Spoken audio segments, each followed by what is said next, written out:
गांव में एक आदमी था बनवारी। उसके पास पूरे गांव का सबसे उपजाऊ खेत था, जहां वो हर साल मीठे गन्ने उगाता था।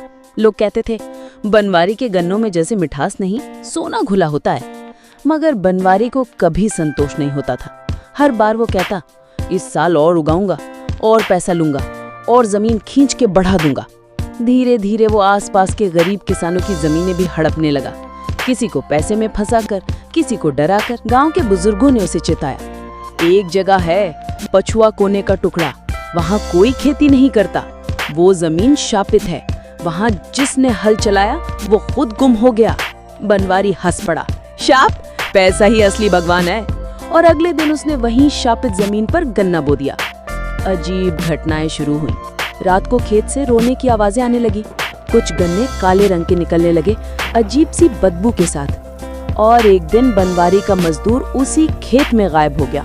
गांव में दहशत फैल गई, पर बनवारी ने फिर भी कहा, मैं डरने वालों में से नहीं, अगले हफ्ते कटाई करूंगा और देखना सबसे मीठा रस निकलेगा। कटाई के दिन बनवारी अकेला ही खेत में घुसा, पर जैसे ही उसने पहला गन्ना काटा, गन्ने से रस नहीं, लाल खून निकला। चारों तरफ अंधेरा और एक धीमी फुसफुसाहट, लालच का रस, अब तेरा लहू बनेगा। अगली सुबह गांव वाले खेत पर पहुंचे। वहां ना बनवारी था, ना कोई गन्ना, सिर्फ एक सूखा डरावना मैदान और बीच में एक गन्ने का ढेल जो दिखने में सड़े हुए इंसानी हड्डियों जैसा लग रहा था। कहते हैं उस दिन के बाद से उस खेत में फिर कभी कोई गन्ना नहीं उगा।